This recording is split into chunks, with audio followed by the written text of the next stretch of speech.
और राहुल गांधी और हमारे नेता अखिलेश यादव की तुलना औरंगजेब से कर दी गई। तो पेशवा लोग कौन थे? आरएसएस के बाप थे। आरएसएस के बाप पेशवा थे जो औरंगजेब को उकसा करके पिछड़ों दलितों के साथ गलत कराते थे, मनुस्मृति के विधान को लागू कराने का काम करते थे। केवल औरंगजेब को मूर्ति भंजक, हिंदू विरोधी करार दिया जाता है। तो क्या पेशवा जो कि देशस्थ ब्राह्मण होते हैं, कुलकर्णी ब्राह्मण होते हैं, चितपावन ब्राह्मण होते हैं, तो क्या वो हिंदू नहीं थे? औरंगजेब ने 400 से अधिक मंदिरों का निर्माण कराया, जिसमें कुछ मंदिर बड़े प्रमुख हैं। औरंगजेब धार्मिक रूप से सहिष्णु था। मैं औरंगजेब का पक्ष नहीं ले रहा हूं, जो सही बातें हैं मैं उसका पटापेक्ष कर रहा हूं। ये नौकरी और रोजगार चाहिए ना, पेट भरने के लिए काम न चाहिए। तो ये भारतीय जनता पार्टी रोजगार, नौकरी और काम नहीं देना चाहती, केवल हिंदू और मुसलमान के नाम पर सांप्रदायिक दंगा करा करके राजनीतिक रोटी सेकने का काम करे। अब जनता इनके झांसे में आने वाली नहीं है। औरंगजेब और नेजा मेले को लेकर के सियासत जारी है। औरंगजेब की कब्र को लेकर के लगातार उस पर सियासत हो रही है। वहीं संगीत सोम जो बीजेपी के नेता हैं, उन्होंने कल कहा है कि अगर औरंगजेब क्रूर था तो अखिलेश यादव और राहुल गांधी भी उसी श्रेणी में आते हैं। देशद्रोही बताया है। कैसे देखते हैं आप? पहली बात मैं बता दूं, संगीत सोम का जो बयान आया है कि औरंगजेब बड़ा क्रूर था और राहुल गांधी और हमारे नेता अखिलेश यादव की तुलना औरंगजेब से कर दी गई। अभी मुख्यमंत्री जी का विगत दिनों एक बयान आया था, आप लोगों ने भी देखा होगा, कि मुख्यमंत्री जी ने कहा जिस वीर शिवाजी का जब राज्याभिषेक करना था, तिलक करना था, तो गंगा भट्ट बनारस का जो गया था एक आंख वाला, उसने जो है कि उनका राज्याभिषेक कैसे किया था? बाएं पैर के अंगूठे से किया था। अपमानित करने का काम किया था, क्योंकि वीर शिवाजी की माता यादव थी, उनके पिताजी कुर्मी थे, यानी कि शुद्ध श्रेणी में आते थे। और ये योगी आदित्यनाथ जी पहले तो मैं सुना था कि ये बीएससी किए हुए हैं, लेकिन लगता है बीएससी ये गणित से नहीं किए हैं, बीएससी ये ज्योग्राफी से किए हैं, जियोलॉजी से किए होंगे, और हमको लगता है कि होम साइंस से किए हैं, इसलिए इनकी गणित कमजोर है। इन्होंने बयान दिया था कि वीर शिवाजी ने औरंगजेब को घूट घूट कर मरने को मजबूर कर दिया। मैं आपके चैनल के माध्यम से मुख्यमंत्री जी से आग्रह करता हूं कि अपनी जो है जरा इतिहास के पन्नों को पलट लीजिए, अपनी गणित को दुरुस्त कर लीजिए। पहले आप 46 में 56 यादव एसडीएम की रट लगाए थे, आपको 86 और 46 का अंतर है नहीं मालूम है? भाई शिवाजी की मौत कब हुई? 1680 में। औरंगजेब की मौत कब हुई? 1707 में, यानी 27 वर्षों का अंतर है।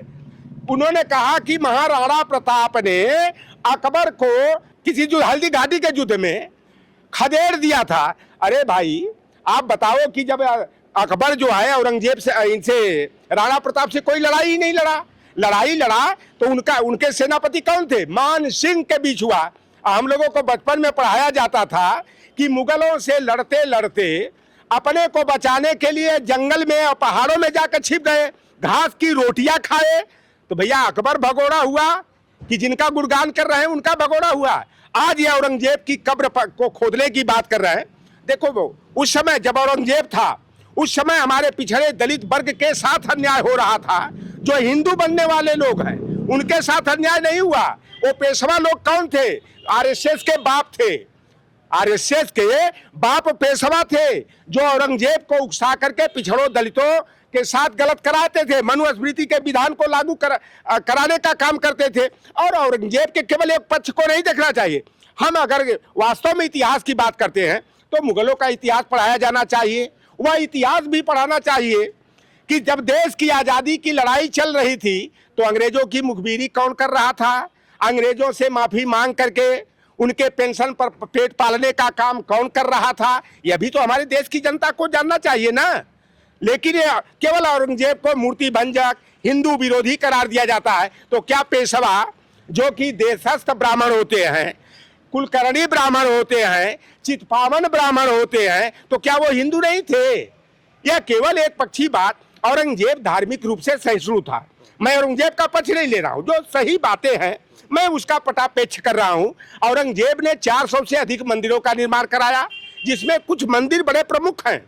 आप चले जाओगे, संगम है प्रयागराज का, आप वहां जाएंगे तो एक सोमेश्वर महादेव मंदिर है। उस पर 15 वाक्यों में संस्कृत में लिखा गया है 1670 ईस्वी की घटना को कि औरंगजेब ने इस मंदिर के निर्माण में बहुत सारा दान अनुदान और जमीन दान देने का काम किया। आप चले जाओ वृंदावन में दाऊ जी मंदिर को 5 गांवों की जागीर दी गई थी पूजा पाठ करने के लिए, जो धन चाहिए तो 5 गांवों की जागीर दी गई थी। आज भी 5 गांवों से जो राजस्व मिलता है वह दाऊ जी के मंदिर को जाता है। आप चले जाओ चित्रकूट मंदिर को औरंगजेब ने जमीन दिए, बड़ी मात्रा में पूजा पाठ के लिए अनुबंधान देने का काम किया। बालाजी मंदिर है चित्रकूट में। आप जंगमबाड़ी मठ बनारस में है, एक मुस्लिम उस पर कब्जा कर लिया था। हिंदू वहां का मठाधीश जो थे, महंत थे, औरंगजेब के यहाँ जाकर रोने लगे। उस समय इलाहाबाद के प्रवास पर वो थे, कहें कि चलो मैं तुम्हारे साथ न्याय करूंगा, और देखे कि वह मुस्लिम जो वहां दबंगई कर रहा था उसको जो है औरंगजेब ने मौत के घाट उतार करके जो हिंदू बौद्ध मठाधीश था उसको न्याय देने का, और जंगमबाड़ी को 27 एकड़ जमीन और बड़ी मात्रा में अनुदान देने का काम किया। आप कामाख्या धाम मंदिर चले जाइए, उसको जमीन देने का काम, उसके रख रखाव का काम औरंगजेब ने किया था। सरंजय के जैन मंदिर को जो है कि जमीन और निर्माण में आर्थिक मदद देने का काम औरंगजेब किया था। अब भैया ये कहते हैं बनारस में ज्ञानवापी मंदिर तोड़ दिया, क्रूर था ना, जैसे कहा जा रहा है। कौन क्रूर? अच्छा ये बताओ कि औरंगजेब की कब्र तोड़ोगे तो ये मस्जिद तोड़ने वाले औरंगजेब के वंशज हुए कि नहीं हुए? औरंगजेब का डीएनए है ना। अगर औरंगजेब को क्रूर कहा जाता है, हिंदू विरोधी कहा जाता है, तो भैया औरंगजेब की कब्र तोड़ रहे हो तो औरंगजेब ने क्या गलत किया? मंदिर तोड़ा भाई। और मंदिर क्यों तोड़ा औरंगजेब? उसके इतिहास को पढ़ो ना, देवदासी प्रथा थी, आप पढ़ लेना इतिहास में जाकर।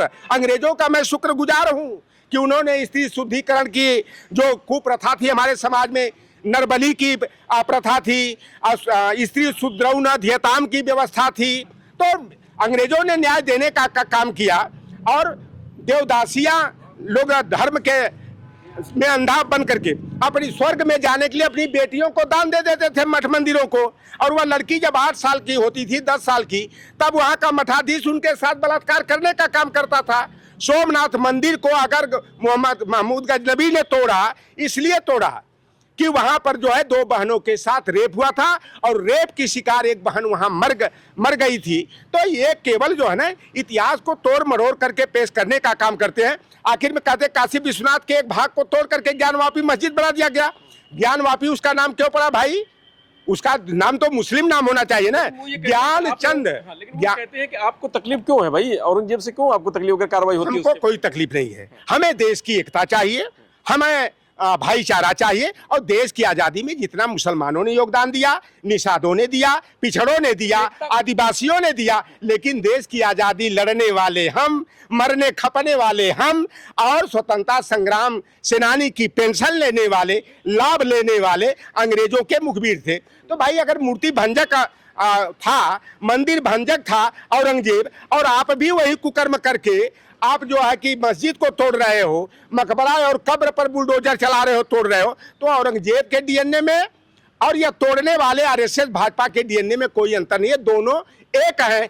आज जो है महाबोधि मंदिर बचाओ आंदोलन चल रहा है गया में, उससे ध्यान हटाने के लिए औरंगजेब का मुद्दा उजागर किया गया है। और नागपुर में जो दंगा हुआ है उसमें आप देख लो, तलवार लेकर के कौन रोड पर निकला था, लाठी डंडा लेकर कौन निकला था? उसमें मुसलमान नहीं, सब आरएसएस के संगी थे। आरएसएस का मुख्यालय कहाँ है? नागपुर में है। तो ये लोग दंगा करा करके जो असल मुद्दे हैं, बेरोजगारी के मुद्दे, कमर तोड़ महंगाई के मुद्दे, देश की डावाडोल अर्थव्यवस्था की स्थिति है, देश कर्जे में डूबता जा रहा है। 54 लाख करोड़ का कर्जदार था 2014 में, अब 213 लाख करोड़ का कर्जदार हो गया। ये फकीर देश को बेचने का काम कर रहा है, सरकारी संस्थानों को बेच करके नौकरी और रोजगार के अवसर को खत्म करने का काम कर रहा है, आरक्षण को नेस्तनाबूद करने का काम कर रहा है। उत्तर प्रदेश पुलिस भर्ती में जो ईडब्ल्यूएस के नाम पर बड़ा घोटाला किया गया है, इससे ध्यान जनता का हटे, इसलिए नागपुर में आरएसएस और भाजपा, विश्व हिंदू परिषद, बजरंग दल वालों ने दंगा कराने का काम किया है और जनता का ध्यान असल मुद्दों से हटाने का काम किया है। ठीक है। संगीत सोम के बयान को कैसे देखते हैं आप? भाई वो भी तो कह रहे हैं कि अखिलेश यादव और राहुल गांधी औरंगजेब की श्रेणी में आते हैं। देखो भैया, अखिलेश यादव के लोग ने अकबर से रिश्तेदारी नहीं किया, मुगल शासकों से रिश्तेदारी नहीं किया, रिश्तेदारी तो वही ना किए। अरे रिश्तेदार कोई बता दो, किसी यादव निषाद के रिश्तेदार शहनवाज हुसैन है का? मुख्तार अब्बास नकवी किसके रिश्तेदार हैं? मोहम्मद करीम किसके रिश्तेदार हैं? अरबाज खान, सुहेल खान, मोहसिन खान, नसरुद्दीन खान, अजरुद्दीन खान, मोहसिन किसके रिश्तेदार है भाई? रिश्तेदारी मुसलमान से जीजा और दामाद बनाने में हिंदू मुसलमान नहीं दिखाई देता है। और जहां वोट की बात आती है, नफरत की राजनीति करना होता है, तो हिंदू मुसलमान करने के लिए भारत पाकिस्तान, शाहरुख खान सन्नी देओल की बात करते हो, ईद और दिवाली की बात करते हो, रमजान और होली की बात करते हो। ये संगीत सोम जो बयान दे रहे हैं, ये भैया गोपालक गोरक्षक कहे जाते हैं ना। अरे यादव से गोरक्षक गोपालक कौन है भैया? यादव का तो नमवा ग्वाला हो गया, गोपालक हो गया। ये संगीत सोम से मैं पूछना चाहता हूँ, जो सबसे बड़े बड़े स्लाटर हाउस मुजफ्फरनगर में, शामली में, बुलंदशहर में और गाजियाबाद में चल रहे हैं, उसका मालिक कौन है? आप बता दो। अल कबीर नाम है, मुसलमाने का नाम करोगे बदनाम, और लाभ कमाने का काम करेंगे कौन? सबरवाल कौन मुसलमान है का?